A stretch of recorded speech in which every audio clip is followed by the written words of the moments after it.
Assalamualaikum warahmatullahi wabarakatuh. Shalom, Adil Katalino, Bacuramin Kasaruga, Basengat Kajubata, Arus Arus Arus. Perkenalkan, saya Nani Kurniani SPD. Saya berasal dari SD Negeri Gunung Karasik, Kabupaten Barito Timur. Saya akan menyampaikan praktik baik saya dengan judul Pintarnya Broda dan Digi di SDN Gukar, atau peningkatan literasi dan numerasi dengan menggunakan buah rotan, daun karet, dan digitalisasi di SD Negeri Gunung Karasik. Saya akan menyampaikan situasi dan kondisi di SD Gunung Karasik.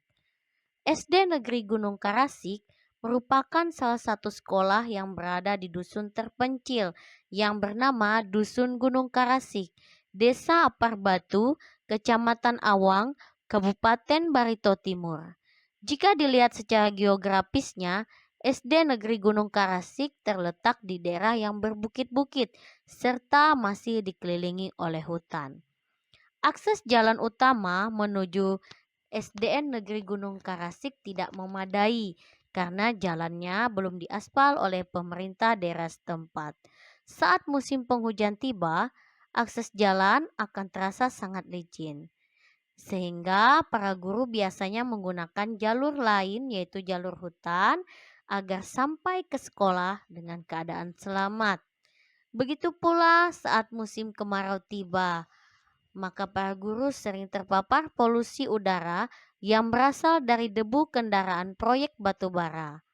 Hal ini disebabkan akses jalan menuju ke sekolah sering dilalui oleh pekerja tambang yang ikut menggunakan jalan di dusun Gunung Karasik.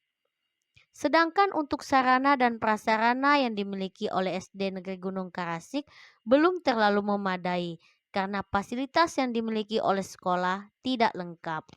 Bahkan perpustakaan sekolah pun tidak ada. Untuk akses internet juga sangat sulit. Hanya ada 2 titik lokasi yang memiliki akses internet, yaitu ruangan kantor guru serta ruangan kelas 6. Kemudian, fasilitas komputer juga tidak dimiliki di sekolah ini, sehingga anak-anak sangat kesulitan jika ingin belajar berbasis digital karena latar belakang orang tua mereka berasal dari petani yang kurang mampu. Kita akan memasuki tantangan yang dihadapi dengan situasi yang terjadi di SD Negeri Gunung Karasik ini, maka perlu adanya kolaborasi yang baik antar pendidik yang ada di SD Negeri Gunung Karasik. Melihat rapot pendidikan sekolah pada tahun 2024 kemarin, ada poin numerasi yang mengalami penurunan secara signifikan, sehingga perlu adanya peningkatan pada poin kemampuan numerasi tersebut. Beberapa aksi yang saya lakukan di sekolah dengan menghadapi situasi dan kondisi serta tantangan yang ada adalah saya melakukan kegiatan pembelajaran dengan menggunakan media alam sekitar, yaitu berupa buah rotan dan daun karet, dengan tujuan agar anak-anak dapat meningkatkan pemahamannya secara mendalam dan belajar secara langsung di alam sekitar yang ada di tempat mereka. Kemudian, saya juga bekerja sama dengan ibu adat yang mahir dalam menganyam.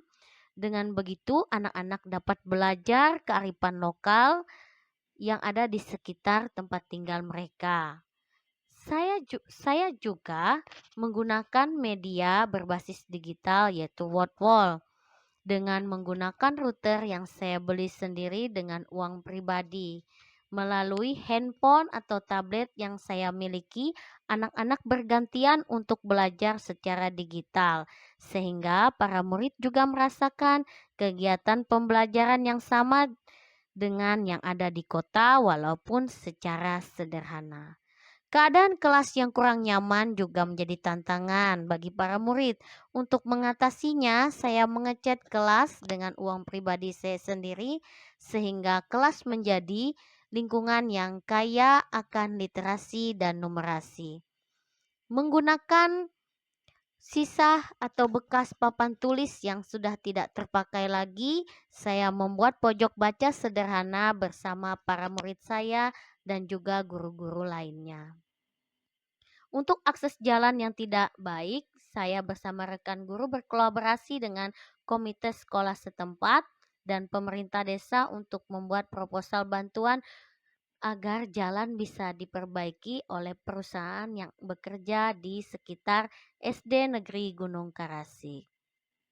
Adapun refleksi saya dari praktik baik saya ini adalah kegiatan pembelajaran mendalam di SD Negeri Gunung Karasik tidak dapat terlaksana dengan baik apabila tidak adanya kolaborasi antara kepala sekolah, rekan-rekan guru beserta para komite dan juga orang tua murid.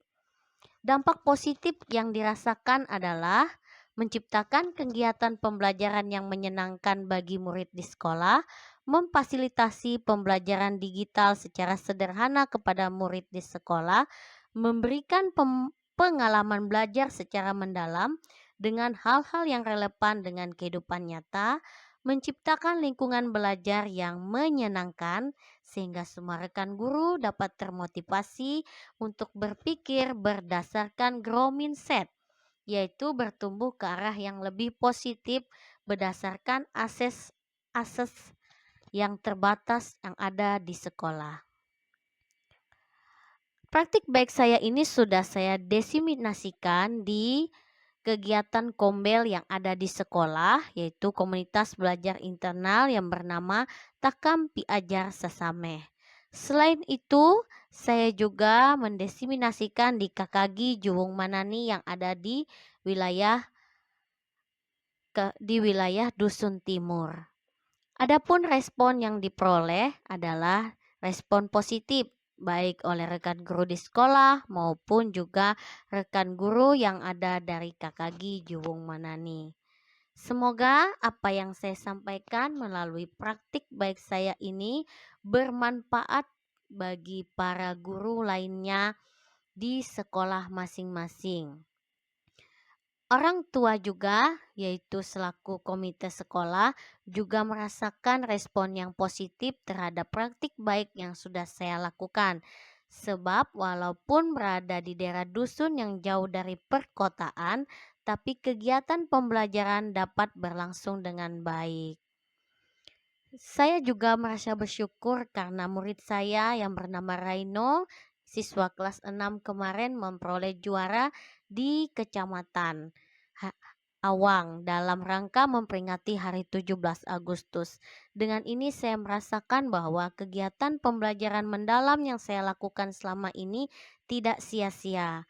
Dan akhir kata, demikian naskah praktik baik yang sudah saya buat dan semoga dapat diterapkan di sekolah Bapak dan Ibu guru masing-masing. Saya berharap praktik baik saya ini nanti bermanfaat serta menginspirasi rekan-rekan guru lainnya. Salam hangat dari saya, Nani Kurniani, SPD, guru yang mengajar di SD Negeri Gunung Karasik, sekolah yang berada di pelosok serta dusun terpencil. Kita tidak boleh menyerah dengan segala keterbatasan yang ada, tapi jadikanlah keterbatasan itu sebagai aset utama untuk terus berinovasi dan berkreativitas, walaupun secara sederhana tapi berdampak bagi peserta didik atau murid kita, bahkan orang lain. Tetap semangat untuk memberikan sinar harapan bagi semua peserta didik kita dimanapun mereka berada. Demikian paparan praktik baik saya ini. Bila ada kata yang salah, saya mohon maaf. Terima kasih, sekian untuk kita semua.